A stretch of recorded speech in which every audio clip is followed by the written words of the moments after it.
नमस्कार। उत्तराखंड के इस खास बुलेटिन में आप सभी का स्वागत है। मैं हूं आपके साथ प्रियंका तिवारी। खबरों को विस्तार से जानेंगे, लेकिन उससे पहले एक नजर हेडलाइंस पर। मुख्यमंत्री पुष्कर सिंह धामी का दिल्ली दौरा, गढ़वाल सांसद अनिल बलूनी से की मुलाकात, उत्तराखंड के विकास सहित विभिन्न मुद्दों पर हुई चर्चा।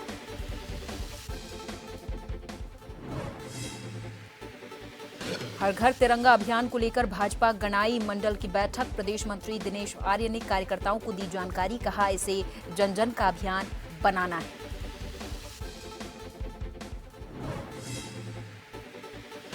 ड्रग फ्री देवभूमि अभियान के तहत पिथौरागढ़ पुलिस की कार्रवाई, भारत नेपाल बॉर्डर से एक नशा तस्कर को किया गिरफ्तार, आरोपी के पास से करीब 2.5 किलो चरस बरामद।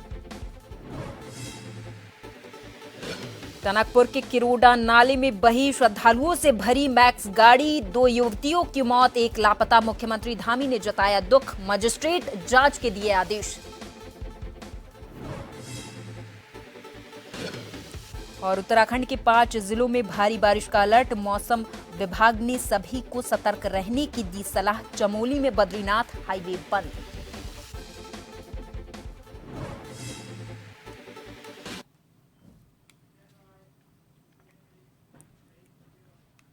और अब खबरों को जानेंगे विस्तार से। उत्तराखंड के मुख्यमंत्री पुष्कर सिंह धामी दिल्ली के दौरे पर हैं, जहां वो कई बड़े नेताओं से मिल रहे हैं। सीएम धामी ने दिल्ली स्थित उत्तराखंड सदन में गढ़वाल सांसद अनिल बलूनी से शिष्टाचार भेंट की है। इस दौरान दोनों नेताओं ने राज्य के विकास, अतिवृष्टि के कारण हुई आपदा और राहत कार्यों सहित विभिन्न मुद्दों पर चर्चा की है।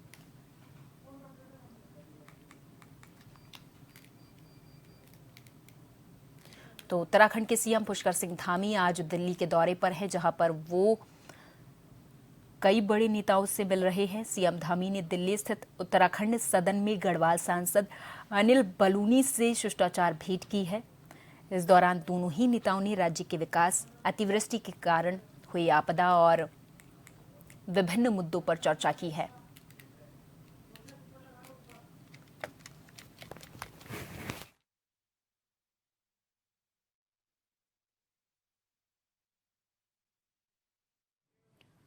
और इस खबर पर देहरादून से bureau chief SN Pant ji phone line पर जुड़ गए हैं। पंत जी, आज उत्तराखंड के सीएम पुष्कर सिंह धामी दिल्ली के दौरे पर हैं, क्या कार्यक्रम आज उनके रहने वाले हैं, किन किन मुद्दों पर आज उन्होंने चर्चा की है? आपको बताना चाहूंगा, उत्तराखंड के मुख्यमंत्री पुष्कर सिंह धामी दिल्ली दौरे पर हैं और पिछले 2 दिनों से वो दिल्ली में कैंप कर रहे हैं। सबसे पहले उन्होंने दिल्ली में केंद्रीय नेताओं से मुलाकात की है। सबसे पहले ऊर्जा मंत्री से मुलाकात करने के साथ साथ उन्होंने उत्तराखंड में जो जल विद्युत परियोजनाएं हैं उस पर डैम बनाने की बात के लिए अनुमति मांगी है कि जो उत्तराखंड की गंगा नदी को छोड़ करके बाकी जो तमाम नदियां हैं वहां पर जल विद्युत परियोजनाएं अगर काम करेंगी तो जाहिर सी बात है ऊर्जा की कमी भी दूर हो पाएगी और राजस्व की प्राप्ति भी राज्य सरकार को हो पाएगी। दूसरा प्रस्ताव उन्होंने उत्तराखंड के ही जो सांसद हैं और भारतीय जनता पार्टी के राष्ट्रीय मीडिया प्रमुख हैं अनिल बलूनी, उनसे भी मुलाकात की है। यानी पौड़ी से जो सांसद है उनकी और उत्तराखंड के मुख्यमंत्री पुष्कर सिंह धामी की मुलाकात हुई है। हालांकि इसको शिष्टाचार मुलाकात कहा गया है। और इससे पहले ये भी बताना चाहूंगा कि उत्तराखंड के तमाम जो नेता हैं वो दिल्ली जा रहे हैं, गृह मंत्री से मुलाकात कर रहे हैं, राष्ट्रीय अध्यक्ष से मुलाकात कर रहे हैं, प्रधानमंत्री से मुलाकात हो रही है और उसके अलग अलग कयास लगाए जा रहे हैं। कयास उत्तराखंड में ये भी लगाए जा रहे हैं कि मुख्यमंत्री की मुलाकात गृह मंत्री से होने वाली है, राष्ट्रीय अध्यक्ष जेपी नड्डा जी से होने वाली है, प्रधानमंत्री से मुलाकात के लिए मुख्यमंत्री कोशिश करेंगे और उत्तराखंड के लिए एक आपदा के संदर्भ में विशेष राहत पैकेज की मांग भी करेंगे। इसके अलावा आगामी जो निकाय चुनाव है उसके मद्देनजर पर भी संगठन के बड़े नेताओं से वो रूबरू करवाएंगे और साथ ही साथ उत्तराखंड में कैबिनेट में फेरबदल होने की जो चर्चाएं हैं उसको भी वो लगातार आगे बढ़ा रहे हैं कि अगर कैबिनेट का विस्तार किया जाएगा तो क्या उसमें नए चेहरों को मौका दिया जाएगा या फिर पुराने चेहरे वर्तमान में रहेंगे और नए जो पद खाली है उन पर नए जो चेहरे हैं उनको मौका दिया जाएगा। इसको लेकर के भी संगठनात्मक रणनीति के तहत मुख्यमंत्री समय समय पर अपने संगठन को अवगत कराते रहते हैं। तो कुल मिलाकर के उत्तराखंड के मुख्यमंत्री के दौरा काफी कारगर है, क्योंकि बड़े बजट की जो मांग है वो लगातार उत्तराखंड में जो आपदा से राजस्व का नुकसान हुआ है उसकी भरपाई के लिए भारत सरकार के मदद की आवश्यकता है। और ऐसे में उम्मीद है कि जरूर उत्तराखंड के मुख्यमंत्री कोई ना कोई सौगात लेकर के देहरादून जरूर पहुंचेंगे। पंत जी, केदारनाथ में आई आपदा पर यदि नजर डालें तो अभी वहां की स्थिति क्या देखने को मिल रही है? बिल्कुल, देखिए जिस तरीके से रेस्क्यू ऑपरेशन संपन्न हुआ है, सकुशल खत्म किया गया है, उसके बाद अब इस बात का आकलन करना शुरू हो गया है कि अधिकारी अब जिला प्रशासन के माध्यम से अलग अलग विभागों को कितना नुकसान हुआ है। यानी अगर चकबंदी की जो पुस्ते हैं वो ढह चुके हैं तो जलागम को या सिंचाई विभाग को कितना नुकसान हुआ है। इसी के अलावा अगर वन विभाग की बात करें तो वन विभाग की कितनी जमीनें खत्म हुई है उसका आकलन किया जा रहा है। राजस्व विभाग को कितना नुकसान हुआ है, पेयजल विभाग की कितनी लाइनें ध्वस्त हुई है, सड़क परिवहन की कितने नुकसान का आकलन किया जा रहा है। तो जिला प्रशासन के जरिए पूरी रिपोर्ट तैयार की जा रही है और ये रिपोर्ट अलग अलग जिलों की आपदा के दरमियान पूरी तैयार की जाती है और उसके बाद वो शासन स्तर पर आती है। शासन स्तर पर आने के बाद मुख्य सचिव की ओर से इसकी समीक्षा की जाती है और मुख्यमंत्री इसकी समीक्षा करते हैं कि उत्तराखंड में कुल जो आपदा आई है उसके दरमियान कितना नुकसान हुआ है, कितनों को मुआवजा दिया गया है, कितने की आवश्यकता है और कितने ऐसे गांव हैं उनका चिन्हितीकरण किया जाएगा जो खतरे की जद में है, जिनको पुनर्वास किया जाना चाहिए। उसको लेकर के कितने अतिरिक्त बजट की आवश्यकता होगी, उसी के आधार पर भारत सरकार से मांग की जाती है। पंत जी, अगर बात कर ली जाए केदारनाथ धाम की तो क्या दूसरे चरण की केदारनाथ यात्रा एक बार फिर से शुरू की जा सकती है और कब तक? बिल्कुल, देखिए उत्तराखंड में चारधाम यात्रा इस वक्त भी चल रही है। केदारनाथ में जो आपदा आई थी 31 जुलाई की रात को, उसके बाद से केदारधाम का जो पैदल ट्रैक था वो जगह जगह ध्वस्त हो गया था भूस्खलन और बादल फटने के कारण, जिसके बाद रेस्क्यू ऑपरेशन चलाया गया और अब उन रास्तों को बनाने का काम शुरू कर दिया गया है। सेना वैली ब्रिज को बना रही है, अस्थायी पुल को बना रही है और जो पीडब्ल्यूडी के वर्कर हैं उनकी तादाद बढ़ा करके जो रज्जू मार्ग है जिससे खच्चर जाते हैं उस रास्ते को दुरुस्त किया जा रहा है। लेकिन उसमें अभी और चुनौतियां हैं। लेकिन जहां तक यात्रा का सवाल है तो केदारधाम की यात्रा को हेलीकॉप्टर के जरिए फिर से शुरू किया गया है, क्योंकि अभी भी 2 हेली सेवाएं वहां पर सेवाएं दे रही हैं और जिसमें 25% की कटौती किराए में भी उत्तराखंड के मुख्यमंत्री ने की है, ताकि लोग हेली सेवाओं के माध्यम से अगर केदारधाम का दर्शन करना चाहते हैं तो लोग वहां पर जा सकते हैं। ये अलग बात है कि मौसम की चुनौतियां लगातार बनी हुई है, जिस कारण से कतिपय जिधर राउंड अगर हेलीकॉप्टर को जाना राउंड नहीं जा पा रहा है तो ज्यादा से ज्यादा लोग नहीं जा पा रहे, ये बात सच है। लेकिन उन व्यवस्थाओं को दुरुस्त करने के बाद एक बार पैदल ट्रैक से यात्रा जरूर शुरू होगी, बहुत जल्द शुरू होगी, इसका दावा मुख्यमंत्री ने किया। ठीक है, बहुत बहुत धन्यवाद पंतु जी इस तमाम जानकारी के लिए। तो उत्तराखंड के सीएम पुष्कर सिंह धामी दिल्ली के दौरे पर है, जहां पर वो बड़े नेताओं से मिले हैं। चंपावत के टनकपुर में किरोड़ा नाला हादसे में 2 लोगों की मौत हो गई है। बाकी घायलों का उप चिकित्सालय टनकपुर में उपचार लगातार जारी है। घटना की जानकारी मिलते ही मुख्यमंत्री पुष्कर सिंह धामी ने घटना पर दुख व्यक्त किया है और मृतक बालिकाओं के प्रति अपनी शोक संवेदना भी प्रकट की है। मृतक की आत्मा की शांति की प्रार्थना की है। घायलों के बेहतर से बेहतर उपचार के लिए जिलाधिकारी को आवश्यक दिशा निर्देश भी दिए हैं। उन्होंने एक लापता व्यक्ति के शीघ्र खोजबीन की भी निर्देश जिलाधिकारी को दिए हैं।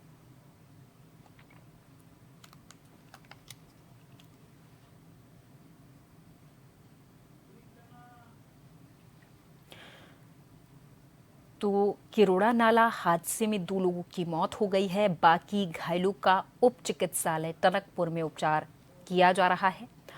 इधर घटना की जानकारी मिलते ही मुख्यमंत्री पुष्कर सिंह धामी ने घटना पर दुख व्यक्त किया और मृतक बालिकाओं के प्रति अपनी शोक संवेदना प्रकट की है। साथ ही मृतक की आत्मा की शांति की प्रार्थना भी की है।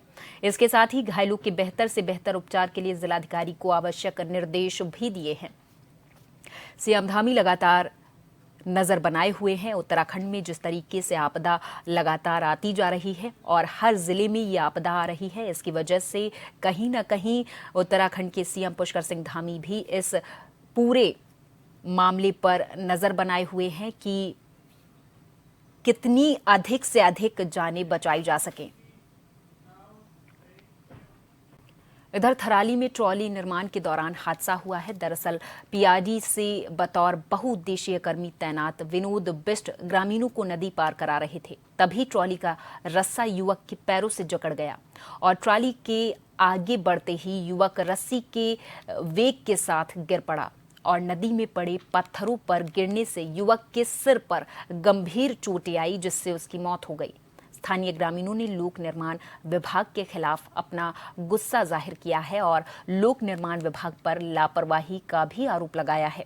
स्थानीय ग्रामीणों ने अस्पताल परिसर में लोक निर्माण विभाग के खिलाफ नारेबाजी की है। बाद में स्थानीय प्रशासन के हस्तक्षेप के बाद गुस्साई भीड़ शांत हुई।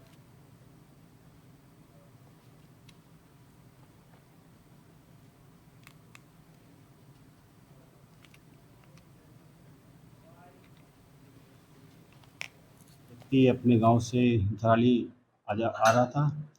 वहाँ पे जो ट्रॉली लगी है, ट्रॉली के जो रस्से हैं उसमें फंस के उसका पैर फिसलने से उसकी दुर्घटना हो गई है, डेथ हो गई है। उसकी और जो आगे की कार्रवाई है नियमानुसार की जा रही है। बाकी जो उसको सहायता की बात है तो विभाग से बात की है, तो जो भी संभव होगा वो सहायता उसको दिलाई जाएगी।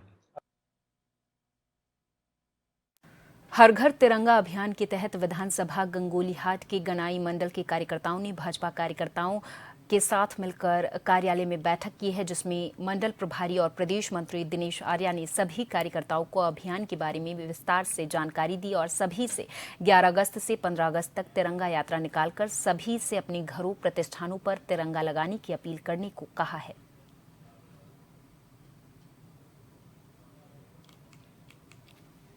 मोदी जी ने जो प्रत्येक कार्यकर्ताओं को स्वतंत्रता दिवस के अवसर पर प्रत्येक घर पर तिरंगा अभियान के तहत प्रत्येक बूथ और प्रत्येक घर तक झंडा लगाने का निवेदन किया है, जिससे हम सभी भारतवासियों को इस आज़ादी के अमृत महोत्सव में आज़ादी का एहसास हो और अपने जो वीर महापुरुष वीरांगनाएं हैं उनको हम इस अवसर पर याद करें। और इसी के निमित्त एक पेड़ माँ के नाम जो प्रधानमंत्री जी का आह्वान है, प्रत्येक भारतीयों को अपनी माँ के नाम पर एक एक पेड़ लगाने का, इस पर भी बैठक में आज विषय आया। और युवा मोर्चा एवं अन्य मोर्चा और भारतीय जनता पार्टी 11 से लेकर 15 तारीख तक आज़ादी के इस अभियान को रैली के माध्यम से महापुरुषों को याद करने के माध्यम से मनाएगी। रुड़की में पिछले लंबे समय के बाद जिलाधिकारी की अध्यक्षता में नगर निगम बोर्ड की बैठक का आयोजन किया गया, जिसमें रुड़की पिरान कलियर विधायक भी मौजूद रहे, जिसमें कई प्रस्ताव पास हुए हैं और बजट पर भी चर्चा हुई है। जिलाधिकारी ने कहा कि बोर्ड की अनुमानित इनकम 89 करोड़ है और उसमें से 70 करोड़ खर्च करने हैं, जिसमें से वेतन, स्वास्थ्य, लाइट सहित कई विकास कार्य होंगे। जितनी हमारी इनकम है लगभग 89 करोड़ के करीब बोर्ड की जो अनुमानित है, उसमें से लगभग 70 करोड़ धनराशि हम लोग खर्च करेंगे। इस 70 करोड़ की धनराशि में लगभग 33 करोड़ की धनराशि हमारे आपके वेतन में खर्च होती है और 6.5 करोड़ के करीब धनराशि हमारी स्वास्थ्य सेवाओं के लिए है और पथ और उसके लाइटिंग की व्यवस्था के लिए लगभग 100 करोड़ रुपए हम इसमें खर्च करेंगे। और सर्वसम्मति से जितने भी मेंबर्स हैं, जितने लगभग 40 मेंबर्स हमारे नगर निगम क्षेत्र में हैं, तो हर वार्ड के अनुसार हम लोग इसमें विकास का कार्य कराएंगे। उत्तराखंड के राज्य सूचना आयुक्त योगेश भट्ट मसूरी नगर पालिका परिषद पहुंचे, जहां उनका स्वागत मसूरी के एसडीएम दीपक सैनी और अधिशासी अधिकारी राजेश नैथानी ने शॉल और पौधा देकर किया है। इस मौके पर सूचना आयुक्त ने नगर पालिका परिषद के अंग्रेजों के समय से स्थापित रिकॉर्ड रूम का निरीक्षण किया है। साथ ही रिकॉर्ड रूम में सभी दस्तावेजों को व्यवस्थित और सभी के इंडेक्स बनाने के निर्देश भी दिए हैं।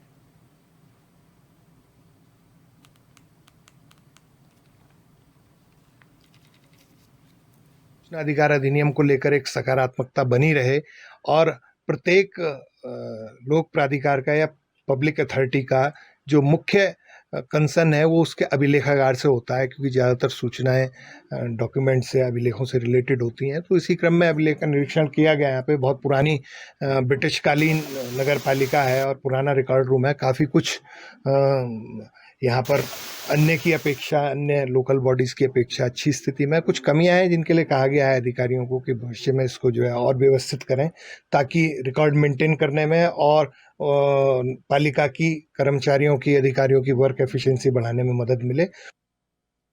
ब्रेक के बाद एक बार फिर से आप सभी का बहुत स्वागत है। खबरों को विस्तार से जानेंगे। पिथौरागढ़ जिले के गंगोली हाट से खबर है। यहां पर शहीद पवन सिंह सुगड़ा राजकीय महाविद्यालय गंगोली हाट में बीकॉम और स्नातकोत्तर की कक्षाएं अभी तक शुरू नहीं की गईं, जिसके विरोध में अब अखिल भारतीय विद्यार्थी परिषद उतर आया है, जिन्होंने मुख्य तिराहे पर उच्च शिक्षा मंत्री और उच्च शिक्षा निदेशक का प्रतीकात्मक पुतला दहन किया है। साथ ही एक ज्ञापन भी तहसील गंगोली घाट में दिया है।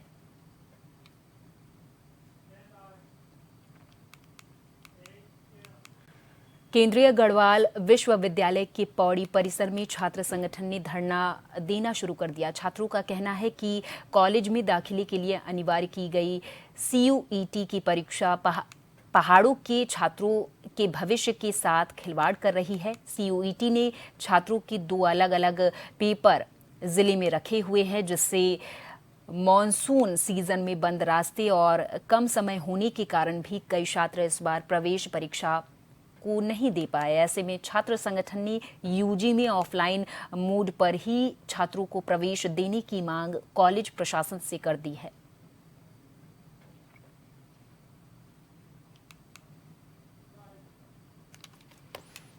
हम लोग ज्ञापन पे ज्ञापन इनको दिए जा रहे हैं। पत्राचार केवल हम लोग यहाँ से करते हैं। विश्वविद्यालय के कान में जू नहीं रेंगती है। डॉक्टर बीजे सर की इस प्रकार की स्थिति आज उत्पन्न हो गई है कि आज तीसरा दिन यहाँ पर छात्र आंदोलित होकर बैठे हैं, परंतु विश्वविद्यालय के कान में अभी तक जून तक नहीं रह गए। ना तो कोई वार्ता करने की कोशिश की गई और केवल झूठे आश्वासन यहाँ पे दिए जा रहे हैं, जो कि देते आए हैं पहले से। 2013 से बस का झूठा आश्वासन दिया हुआ। आज 2024 हो जाने के बाद भी वो बस परिसर में नहीं पहुंची, जबकि श्रीनगर परिसर में 4-4, 5 बसें संचालित है, जहाँ पे आपका पब्लिक ट्रांसपोर्ट भी ईजी है। यहाँ पे भौगोलिक परिस्थिति इस हिसाब से कि परिसर में आने तक बच्चे की स्थिति ऐसी हो जाती है कि वो पढ़ने लायक उसकी स्थिति रहती नहीं है, क्योंकि परिसर पहले ही काफी हाइट में है। परंतु विश्वविद्यालय छात्रों की अवहेलना, पौड़ी के छात्रों की अवहेलना बार बार करता है, जिसका हम यहाँ पुरजोर विरोध करते हैं। छात्रों ने 27 जुलाई को अपना एक मांग पत्र दिया था। 6 सूत्रीय 6 मांगे उसमें थी, जिसमें से जो 6वीं मांग है वो CUET एडमिशन वाली, वो तो वैसे ही समाप्त हो गई। लेकिन बाकी मांगों को श्रीनगर मुख्यालय माननीय कुलपति महोदय के पिथौरागढ़ जिले के मुनस्यारी तहसील की खबर है। दरअसल यहां पर ग्रामीण काफी दिनों से परेशान है। मोबाइल के टावरों को ठीक कराने पर वो जोर दे रहे थे, लेकिन अधिकारी उनकी एक नहीं सुन रहे, जिससे परेशान होकर आज एक बार फिर से सभी ग्रामीण इकट्ठे हुए। मुख्यालय पहुंचकर नेटवर्क टावर को ठीक करने की मांग को लेकर उप अधिकारी के माध्यम से जिलाधिकारी पिथौरागढ़ को ज्ञापन सौंपा है।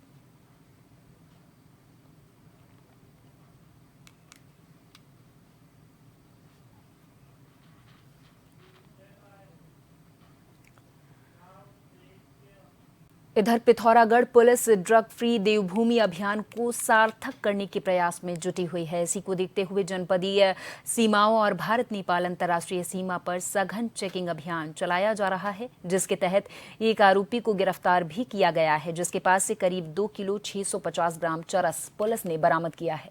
पुलिस ने आरोपी से पूछताछ की तो उसने बताया कि वो ये चरस नेपाल में रहने वाले एक व्यक्ति से खरीद कर लाया था, जिसे वो आगे ले जाकर बेचने की फिराक में था।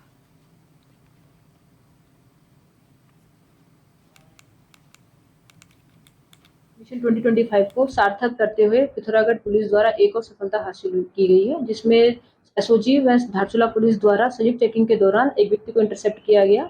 इसके पोजीशन से 2 किलो 650 ग्राम चरस बरामद हुई, जिसका अंतर्राष्ट्रीय कीमत है लगभग 5.5 लाख रुपए है। अभियुक्त को न्यायिक अभिरक्षा में प्रस्तुत किया जा रहा है। साथ ही उसके आपराधिक इतिहास के बारे में भी जानकारी जुटाई जा रही है। जो पुलिस टीम जिसने ये पूरा वर्कआउट किया है, उसके हम बुरी बुरी प्रशंसा करते हैं और अपेक्षा करते हैं कि भविष्य में इस टाइप के जो हमारे नशे के विरुद्ध अभियान चल रहे हैं, उसमें और सक्रिय भूमिका निभाते हुए ऐसे प्रकरणों का अनावरण करेंगे और इस मिशन को सफल बनाने में सहायता करेंगे। क्रांति दिवस पर स्वतंत्रता संग्राम सेनानियों को भावभीनी श्रद्धांजलि दी गई। किच्छा के नारायणपुर तिराहे पर स्वतंत्रता संग्राम सेनानी स्मारक पर समारोह आयोजित किया गया था, जिसमें मुख्य विकास अधिकारी मनीष कुमार, पूर्व विधायक राजेश शुक्ला और भाजपा जिला प्रभारी पुष्कर काला मौजूद रहे। संयुक्त रूप से ध्वजारोहण करने के बाद कीर्ति स्तंभ पर पुष्प चक्र अर्पित किया गया और देश की आजादी के लिए अपने प्राणों की आहुति देने वाले शहीदों को श्रद्धांजलि दी गई है। शिक्षा मंदिर कनकपुर के बच्चों ने स्वास्तिक मंत्र और संस्कृत में राष्ट्रगान गाकर अपनी प्रस्तुति दी है।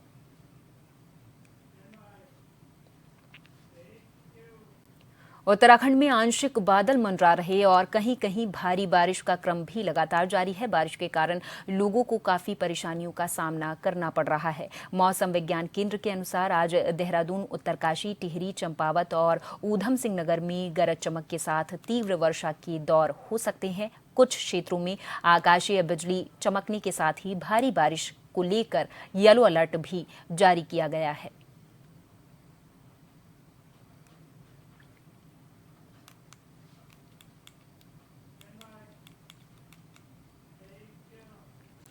बता दें कि उत्तराखंड में कई जगहों पर भारी बारिश का दौर लगातार जारी है, जहां शनिवार को चमोली जिले में बद्रीनाथ राष्ट्रीय राजमार्ग कमीडा, नंद्रप्रयाग और छिनका में मलबा आने के कारण बंद हो गया। दोनों तरफ वाहनों की लंबी लंबी कतारें देखी गईं। यात्री हाईवे खुलने का इंतजार कर रहे हैं।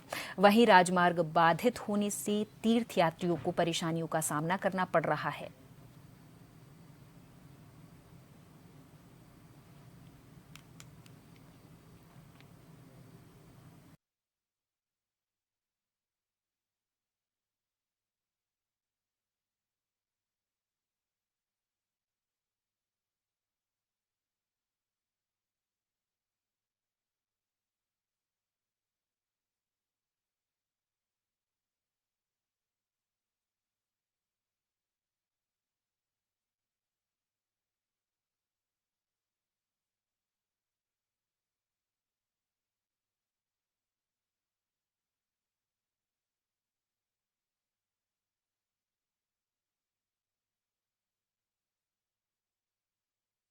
और इसी के साथ इस बुलेटिन में फिलहाल के लिए मेरे साथ बस इतना ही। आप देखते रहें जन टीवी। नमस्कार।